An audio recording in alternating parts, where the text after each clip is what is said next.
I think it's all fine until he does something to until he does something that irks a Hendrick or somebody that's above, like directly above his chain of command. Like, hey, in the Cup race, him and McDowell racing each other to the finish. The Southern 500 turned wild. Carson Hocevar slammed doors with Chase Elliott, and in that moment, he ignored a clear warning from Dale Earnhardt Jr. The fight on track shocked fans, shook the garage, and proved that trouble was coming the second Hocevar crossed the wrong line. On Sunday, August 31st, 2025, the Cookout Southern 500 started the NASCAR Cup Series playoffs at Darlington Raceway. Chase Briscoe won the race, but most people were talking about the fight between Carson Hocevar and Chase Elliott. On lap 125, the two drivers hit each other while racing for 15th place. Smoke from the tires filled the air, and the trouble went far past just that race. Why was this such a big deal? Because NASCAR legend Dale Earnhardt Jr. had already warned Hocevar about this exact thing. Dale Jr. said very clearly, "Don't mess with Rick Hendrick's drivers." But Hocevar didn't listen. Earlier this month, Dale Jr. talked on his Dale Jr. Download podcast and explained it straight. He said, "Everything's fine until he runs into one of Rick's cars or something like that, and he has to go into the office and talk to Rick Hendrick. That will have an effect. That might not fix it all, but that will have an effect on the decision-making behind the wheel." Dale Jr. wasn't kidding around. He said he liked watching Hocevar race, but only until the day Hocevar made Hendrick Motorsports angry. At Darlington, that's exactly what happened. On lap 125, Chase Elliott drove his number, 9 Chevy low, trying to find space. Hocevar driving the number, 77 Spire Motorsports car, hit him with a bump and run. Smoke poured off the tires and both cars were damaged while fighting for a middle spot in the race. This wasn't just any crash. Elliott races for Hendrick Motorsports, the same team Dale Jr. had warned Hocevar to stay away from. And if the bump wasn't enough, Hocevar made it worse. On his radio, he shouted, "Him! I don't care who he drives for!" That moment showed Hocevar wasn't afraid of Elliott or Hendrick Motorsports, even though his own team, Spire, gets engines from Hendrick. That made his words sting even more in the garage. Hocevar already had a tough name in NASCAR. His wild driving style made other racers mad many times. Ryan Blaney called him a moron. Ryan Preece said he'll have his day. Ricky Stenhouse Jr. promised to beat his 8. Austin Dillon even called him the biggest dummy in NASCAR. What happened at Darlington only made his bad rep worse. Just 27 laps after hitting Elliott, Hocevar spun out in turns 3 and 4 and caused the second yellow flag of the race. Then, on pit road, things got worse. His number, 77 Chevy, ran into Christopher Bell's number, 20 Toyota. Now, Hocevar wasn't just in trouble with Elliott. He was messing up the nights of more playoff drivers, and every point counted big. Bell didn't hold back after the race. He said, "The 77 just didn't yield. He didn't give way. The only reason that we had contact was because he was so far behind the field catching up. Honestly, I don't really give blame to Carson. I think it's more on his team to not let him know the circumstances." Bell believed Hocevar's crew should have told him to yield. Instead, the mistake left Bell limping home in 29th place. His playoff hopes dented badly. Despite everything, the bump on Elliott, the spin, the crash with Bell, Hocevar finished P9. On social media, he posted, "Haha P9 after all that. Rode the Dente." To some fans, it sounded like a joke. To others, it was more proof of his hot-headed style. Either way, he walked away with a top 10 finish while Elliott and Bell paid the price. What makes this story so big is how it ties back to Dale Jr.'s podcast. He had said he was fine with Hocevar's aggression until he messed with Hendrick Motorsports. That moment, he warned, would change everything. Now, Hocevar has done exactly that, battling Chase Elliott, one of Rick Hendrick's prize drivers. Dale Jr.'s words feel less like a prediction and more like a prophecy that came true. In NASCAR, respect and relationships carry as much weight as speed. Crossing Hendrick Motorsports doesn't just risk one race, it risks long-term trust with the most powerful team in the sport. Hendrick builds engines, supports alliances, and influences decisions across Chevrolet.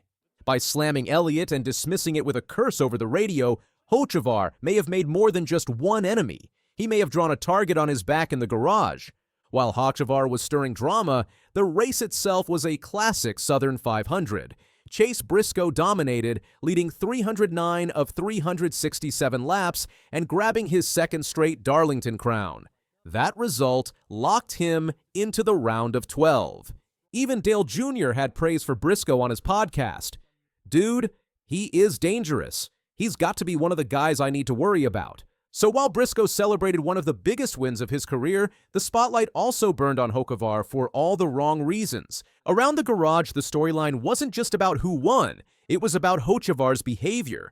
Drivers already frustrated with him now had more evidence of recklessness. Fans debated online whether he's the next big personality or simply a wreck waiting to happen. Some saw his P9 finish as proof he can compete. Others saw it as luck, surviving chaos he created himself. What happens next could shape Hocevar's future in NASCAR. If Hendrick Motorsports and other powerhouse teams view him as too reckless, his chances of moving into stronger rides may slip away. Teams want drivers who can win, but also protect equipment, respect allies, and avoid fights that drag the whole organization into trouble. Sponsors, too, keep a close eye. They love bold personalities that grab attention, but they don't want their logos tied to constant wrecks and angry quotes. Still, controversy is a double-edged sword. Hocevar's fiery style keeps his name buzzing on social media, in headlines, and around garages. Some fans are drawn to his no-fear attitude, while others are turned off by it. At just 22, he has time to learn and mature.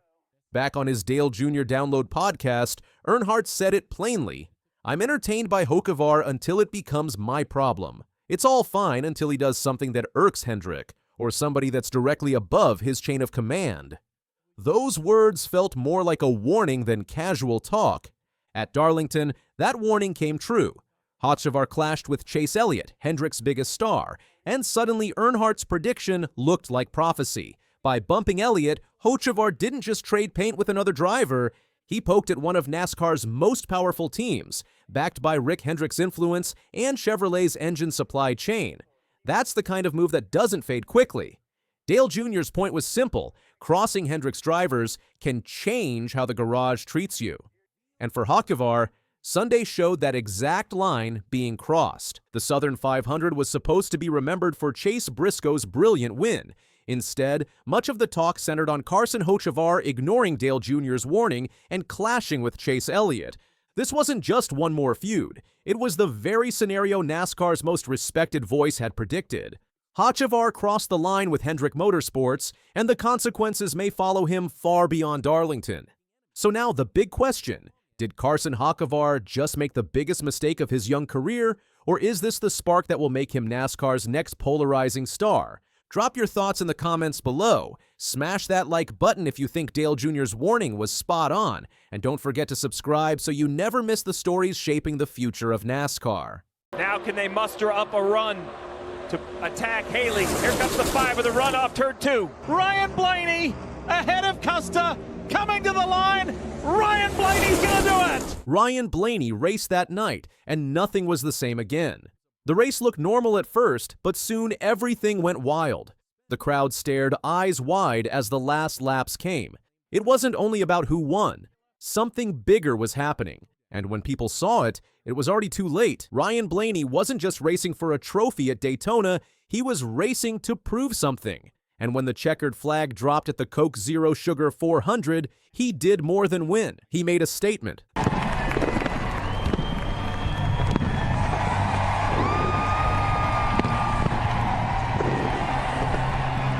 The last race of the NASCAR regular season is always full of big moments, but this one was extra wild. Many drivers were trying hard to make the playoffs, and things got intense. Ryan Blaney came out of the madness in a way no one expected. In the final laps, it wasn't just a win. It was a perfect mix of smart moves, patience, and bravery. It was a masterpiece of timing, patience, and sheer guts. With 2 laps left, Blaney was not even in the top 5. He was back in 12th or 13th place and looked like he had no chance. The race was close, the pressure was high, and the usual Daytona chaos was coming. Then something amazing happened. Blaney found a tiny gap in a 4-wide pack and made one of the best moves of the year. When he crossed the finish line, it wasn't by a wide margin. In fact, it took a photo finish to confirm what fans in the stands had just witnessed. Blaney beat Daniel Suarez by a razor-thin 0.031 seconds, with Justin Haley and Cole Custer right behind in one of the tightest finishes of the season. Blaney didn't just survive Daytona, he dominated it in the most dramatic way possible. But the real drama wasn't just at the front of the pack. Behind the leaders, playoff dreams were on the line. Alex Bowman, who had started on the front row after qualifying was rained out, had wrecked early in Stage 1. For nearly 3 hours, he waited nervously in the garage, watching the race unfold with one eye on the leaderboard and the other on the playoff cutoff line. For Bowman, everything depended on who won the race. If someone who hadn't won a race all year got the win, Bowman would miss the playoffs. Blaney's win didn't just help himself, it also helped Bowman. If Suarez or Custer had won, Bowman would have been knocked out, and the playoff lineup would have changed completely. As the race ended, Bowman's relief was visible. He joked afterward that he owed Blaney more than just a thank you. It wasn't just a matter of friendship or team allegiance, this was career survival in a sport where every second counts. Tyler Reddick was another beneficiary, clinching the final playoff spot alongside Bowman. Oh, I'll take $5 million. Save him some money, I'll take $5 million. But yeah, someone told me that he got in because I won, right? Like if the 41, the 7, 99 would have won, he would have been out. Really? Well, I'll take that offer. I do need a refill if he's still here. I can. The implications of Blaney's win went far beyond just the standings. It marked his 15th Career Cup Series win, his second of the 2025 season, and his second at Daytona, the first coming back in 2021. But what stood out wasn't the stats. It was the way he won. There was no massive wreck in the final lap, no desperate blocks or out-of-control maneuvers. Blaney praised the field for racing cleanly and smartly, especially in a setting that's known for chaos. Even when Justin Haley bumped Cole Custer near the end, it didn't turn into disaster. Instead, it cleared a path for Blaney to surge forward. Yeah, I thought they raced really smart and well and didn't throw their cars in any foolish situations. I thought everyone did a great job of just having a great race, but also, keeping it clean as well. So I think props to everybody where you didn't have a guy that needed to win. That was just an absolute hammer out there. That respect on the track made the finish all the more impressive. It wasn't just a win earned through luck or someone else's mistake. It was clean, calculated, and fierce. That kind of control in a high-stakes moment is what separates good drivers from great ones. For Team Penske, Blaney's win was a much-needed breakthrough. It snapped an 11-week winless streak for the organization and reasserted them as a serious threat heading into the playoffs. Penske has always performed well in the postseason, especially in the next-gen era, and Blaney's recent form suggests they're peaking at just the right time. Blaney's momentum isn't just built on one race. The Daytona win was his 6th consecutive top 10 finish. In total, he's logged 14 top 10s this season, with 10 top 5s and an average finish around 15.3. That kind of consistency is rare, especially in a season that's been dominated by unpredictability and narrow margins. Currently sitting 4th in the overall driver standings, Blaney is just 6 points behind the leader. And while points tell one story, the eye test tells another. Blaney looks confident, composed, and most importantly, fast. When a driver finds that rhythm late in the season, it often signals something special brewing. The timing couldn't be better. The win at Daytona wasn't just a boost in the standings, it was a psychological edge. It sent a message to the rest of the field. Blaney isn't just here to participate in the playoffs, he's here to win them. And this wasn't some fluke. Blaney has a history of showing up when it counts. His 2023 and 2024 seasons had plenty of flashes, but this year he seems to be putting it all together. With 2 wins already and a run of top 10s under his belt, he's coming into form exactly when it matters most. His crew chief and team have been locked in as well. The car setup at Daytona was on point, and the pit strategy was flawless. There were no costly errors, no missed calls, just execution. And when you combine a driver on a hot streak with a team that's dialed in, you get what we saw on Saturday night, domination. Looking ahead, the rest of the playoff field has their work cut out. Drivers like William Byron, Denny Hamlin, and Kyle Larson may have strong seasons behind them, but Blaney's current pace makes him a clear front runner. The question now is whether he can carry this momentum through the grueling rounds of playoff racing. If history is any indicator, he's got more than a shot. Blaney's track record at upcoming venues like Talladega, Martinsville, and Phoenix shows he's capable of navigating both the chaos of superspeedways and the precision required at short tracks. And with confidence running high, he may be unstoppable. Even more impressive is how Blaney has managed to adapt to different track types this season. Whether it's short tracks, intermediates, or superspeedways, he has shown versatility. That flexibility is a major asset heading into the playoffs, where every week brings a new challenge. Behind the wheel, Blaney has looked more composed than ever. His communication with his team is crisp, his in-race decisions are sharp, and his ability to stay out of trouble while capitalizing on opportunities is elite. This combination of skill, experience, and poise is what championship runs are made of. This wasn't just a win at Daytona, it was a declaration. Ryan Blaney is no longer the underdog or the quiet contender. He's the driver to beat. As the NASCAR playoffs loom, one thing is certain. Anyone who wants the cup will have to go through Ryan Blaney to get it. He could make it through that first round. And why would you bet against him? Why would you not pick him on a road course? I don't know. They're mad at SVG for winning 4 races. Shane Van Gisbergen shocked the world in 2025. A rookie who was already a champion in another sport stepped into NASCAR and started making waves right away. He's only been racing for a short time, but he's already turning heads. But here's the big question. Can he really make it to the playoffs? The countdown is on, and what happens next will leave you speechless. Don't miss out. In NASCAR, Kevin Harvick is one of the most respected drivers. As a former champion, his opinions on new drivers are highly valued. Recently, he shared his thoughts on Shane Van Gisbergen, a New Zealand racer making waves in the NASCAR Cup Series. Harvick's comments have sparked discussions about Van Gisbergen's chances in the playoffs. The big question now is, can the Supercars champion turn his strong performances into a playoff run for the championship? Shane Van Gisbergen made a big decision to join NASCAR. He was already a champion in Australia's Supercars Championship, but he wanted a new challenge in one of the best racing series in the world. Moving to NASCAR, especially the Cup Series, got a lot of attention. NASCAR's oval races are tough, especially for someone used to road racing, but Van Gisbergen didn't let that stop him. His goal was clear: show he could succeed in NASCAR, even if it took time and hard work. In 2025, Van Gisbergen made big progress. He won 4 road course races, which helped him get into the NASCAR playoffs. Road courses are where he's always been strong thanks to his supercars experience, and he quickly showed he could race well on these tracks in NASCAR. But people were still curious about what he would do on oval tracks. The real challenge for him was whether he could take his road course success and use it in the fast, high-pressure world of NASCAR ovals. Oval racing is a key part of NASCAR, and it takes time to master. For Van Gisbergen, racing on NASCAR's oval tracks was a big challenge. His first goal was to show he could handle the high speeds and sharp turns that are common on these tracks. One of Van Gisbergen's biggest achievements in 2025 came at Richmond Raceway, where he finished 14th, his best result on an oval track that season. While 14th place isn't a win, it showed progress. In NASCAR, being consistent is key, and this result proved Van Gisbergen was getting better at oval racing. Kevin Harvick, with his years of experience in NASCAR, shared his thoughts on Van Gisbergen's performance at Richmond.